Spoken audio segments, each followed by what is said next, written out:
আজকে রান্না করব পনিরের তরকারি। অনেকে এটাকে ছানার রসাও বলে, পনিরের তরকারিও বলে। তো আজকে আমি মায়ের মতো করেই রান্না করব। আমার মায়ের কাছে যেভাবে দেখেছি সেভাবেই রান্না করব। সেজন্য আমি দুধটা ভালো করে জাল দিয়ে পনিরটা কেটে নিয়েছি। কেটে নিয়ে আমি একটা কড়াইতে তেল দিয়ে দিলাম।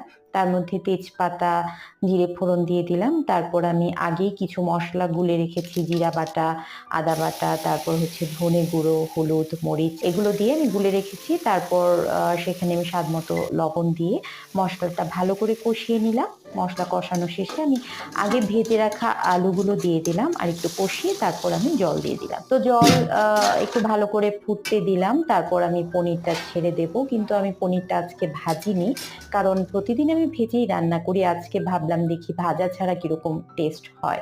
তারপর আমি গরম মশলা গুঁড়ো দিয়ে দিলাম বাটা। তারপর একটু ঘি ছড়িয়ে আমার রান্নাটা কমপ্লিট হলো।